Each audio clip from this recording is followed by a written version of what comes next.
दोस्तों, मेरे पास एक वीडियो आया हुआ था, जैसा कि आपने देखा है। इस वीडियो में देख रहे होंगे आपकी जो कॉन्टेक्टर है हमारा, वह चैटरिंग की आवाज़ कर रहा है, मतलब हमिंग का साउंड कर रहा है। तो जिन साथी ने इस वीडियो को भेजा था तो उन्होंने पूछा कि सर ये क्यों हो रहा है, इसको हम कैसे सही कर सकते हैं, किन किन कारणों से ये होता है। तो इस पूरी वीडियो को यदि आप ध्यानपूर्वक देख लेते हैं तो प्रैक्टिकली आप समझ जाएंगे कि इसमें क्या क्या चीज़ें आपको देखनी है, जिससे कि आप इस चैटरिंग की या हमिंग के साउंड को ख़त्म कर सकते हैं और जो आपका कॉन्ट्रैक्टर है उसको स्मूथली आप ऑपरेशन में ले सकते हैं। तो देखिए, इसमें क्या होता है कि ये जो चैटरिंग का, जो हमिंग का जो साउंड आ रहा था, यह जो होता है, यह कुछ विशेष 2-3 कारण हैं, उनको आप जान लीजिए, उससे आपको अच्छे से क्लियर हो जाएगा। देखिए, यह जो हमारा हमिंग का साउंड होता है, जैसे कि ये हमारा एक कॉन्ट्रैक्टर है, ठीक। इस कॉन्ट्रैक्टर में यदि हमिंग का साउंड आ रहा है, नॉइस आ रही है, तो उससे प्रॉब्लम ये हो जाती है कि जो आपका मोटर होता है, उस मोटर में जो सप्लाई है, जो 3 फेज की सप्लाई है, वह प्रॉपर तरीके से मोटर के अंदर नहीं जाएगी। तो उसमें क्या होगा कि मोटर के बर्न होने की पूरी संभावना होती है, मोटर आपकी जल सकती है। जो मोटर होती है वो जल जाती है, क्योंकि उसको सही तरीके से सप्लाई मिल नहीं पाती है, क्योंकि जो चैटरिंग का जो प्रॉब्लम है उसकी वजह से सही ढंग से सप्लाई मोटर में जा नहीं पाती है।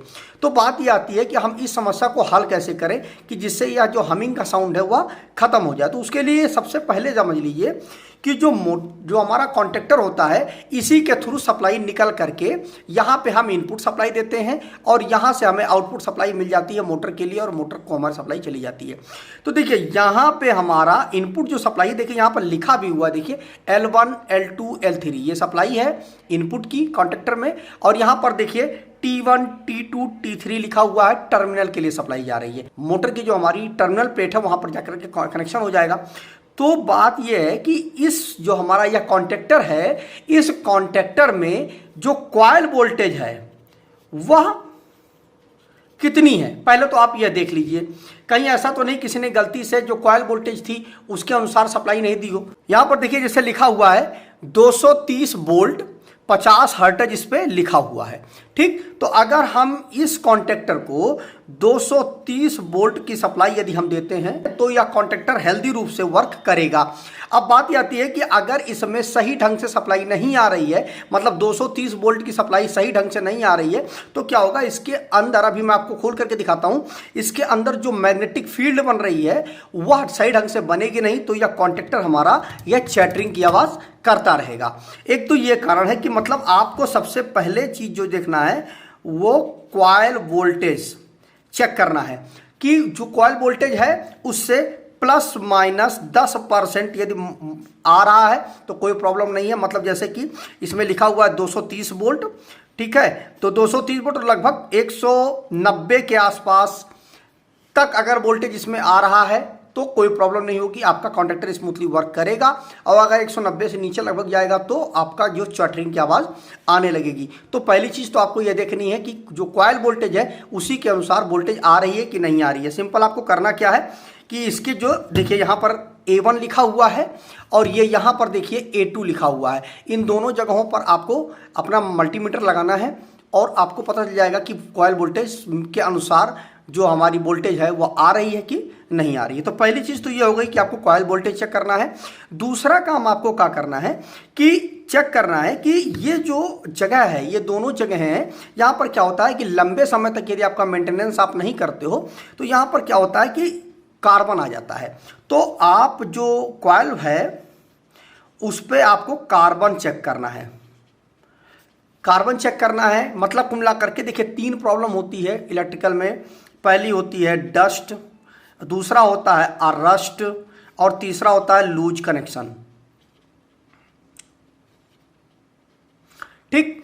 तो पहला चीज है डस्ट, आपको यहां पर डस्ट चेक करना है कि ऐसा तो नहीं कार्बन वगैरह आ गया, कुछ आ गया है, रस्टेड तो नहीं हो गया है कि मतलब सल्फेशन वगैरह हो गया है, यहाँ पर कुछ इस तरह से प्रॉब्लम तो नहीं आ गई, उसकी वजह से भी कॉइल को सही ढंग से वोल्टेज नहीं जाएगी। और तीसरा है हमारा लूज कनेक्शन, कि कैसा, ऐसा तो नहीं कि लूज कनेक्शन हो गया हो, जो यहाँ पर जो कनेक्शन है वह लूज हो, उसको प्रॉपर तरीके से आपको देख लेना चाहिए। दूसरा ये हो गया। और तीसरा चीज आपको चेक करना है कि जो आपका ये जो कॉन्ट्रैक्टर है उसका जो कॉइल है उसका रेजिस्टेंस सही है कि नहीं है, मतलब कुल मिला करके इसका इंसुलेशन कहीं डैमेज तो नहीं हो गया है। अब आप कैसे इंसुलेशन को चेक करेंगे? देखिए, इंसुलेशन को चेक करने के लिए सिंपल आपको यहाँ से खोल देना चाहिए।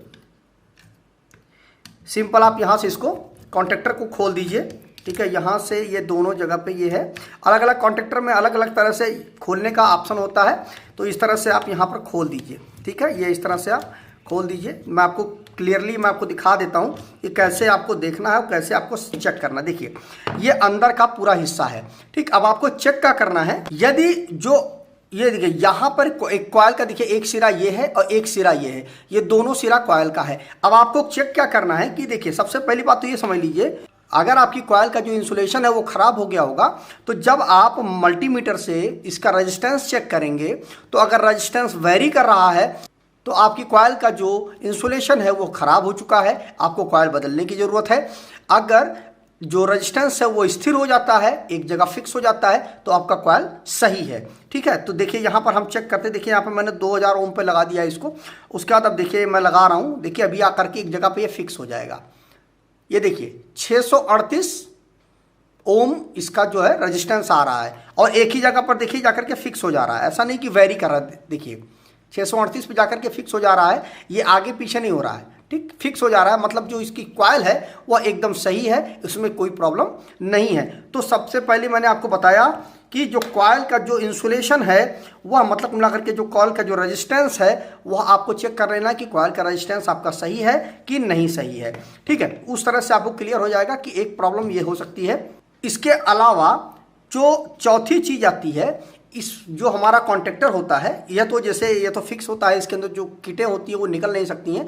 कुछ कॉन्टेक्टर ऐसे होते हैं जिनमें जो किटें होती हैं वो निकल जाती हैं, ठीक है। जो यहाँ से सप्लाई जो पास करता है, जैसे ये आपका सीमेंस कॉन्टेक्टर है, इसमें किट जो है बाहर निकल नहीं सकती है। लेकिन कुछ कॉन्टेक्टर होते हैं उनमें किटें बाहर निकल आती हैं, तो वहाँ पर किटों में आप देखेंगे कि वहाँ पर कार्बन जम जाता है। तो वह कार्बन जो है उसको आपको मतलब किटों को बाहर निकाल करके कार्बन को जो है आपको साफ कर लेना है, और फिर आप लगा देंगे तो सही ढंग से वह अपनी जगह पे जाकर के सेट होगा। जो किट है उसका मेल और फीमेल दोनों एक जगह पे आकर के चिपकेंगे, तो उससे क्या होगा कि सही ढंग से सप्लाई पास हो जाएगी और आपके कॉन्टेक्टर की जो चैटरिंग की आवाज़ है वह भी खत्म हो जाएगी। एक तरीका ये हो गया। और इसके अलावा जो हमारा कॉन्टेक्टर होता है उसमें देखिए, कॉन्टेक्टर में ये जो हमारी कॉइल होती है इसमें क्या होता है कि वह जो है देखिए यहाँ पर आकर के रखी हुई होती है, ठीक है। ये हमारे कोर होते हैं, और इस साइड भी आप देखेंगे तो यहाँ पर भी देखिए कोर बना हुआ है। तो ये कोर और ये कोर दोनों आपस में आकर के चिपक जाते हैं। क्या होता है कि जब इसमें सप्लाई देते हैं हम, तो यहाँ बीच में मैग्नेटिक फील्ड जनरेट होती है, और वह मैग्नेटिक फील्ड जो होती है इस वाले जो कोर को मैग्नेटाइज कर देती है, और ये वाला कोर इस पे आकर के चिपक जाता है।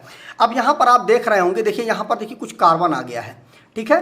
तो ये होता क्या है कि लंबे समय तक जब कॉन्टेक्टर आपका वर्क करता है तो क्या होता है कि इसके अंदर मॉइस्चर हुआ, धूल, मिट्टी, ये सारी चीज़ें आती रहती हैं। उससे क्या होता है कि यहाँ पर आकर के जो धूल मिट्टी है वो आके जम जाती है, और उसकी वजह से यहाँ ये एकदम से प्लेन सरफेस ना होकर के थोड़ा सा उबड़ खाबड़ हो जाता है। तो ये क्या होता है, ये यहाँ पर सही ढंग से चिपक नहीं पाता है, और उसकी वजह से भी कॉन्टेक्टर में हमारे सही ढंग से जब चिपकेगा नहीं हमारा कॉन्टेक्टर, तो सही ढंग से वह जो कोर जब चिपकेगी नहीं तो वह चैटरिंग की आवाज़ करता है। क्योंकि ये जो कॉइल है हमारी वह लगातार इस जो कोर है उसको खींचने की कोशिश करेगी, और चूंकि यहाँ पर बीच में कार्बन है उसकी वजह से यह पूरी से चिपका नहीं पाएगी, और जब चिपका नहीं पाएगी तो उसकी वजह से चैटरिंग की आवाज़ आती रहेगी।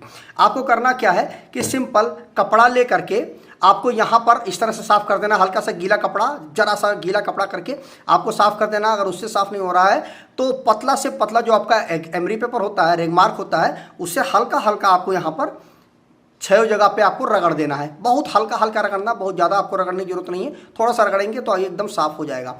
जब ये पूरी तरह से क्लीन हो जाए फिर आप वापस कॉन्टेक्टर को अपनी जगह पे लगा दीजिए, बांध दीजिए पूरे कॉन्टेक्टर को। आपका कॉन्टेक्टर में यह जो चैटरिंग की आवाज़ है वह खत्म हो जाएगी।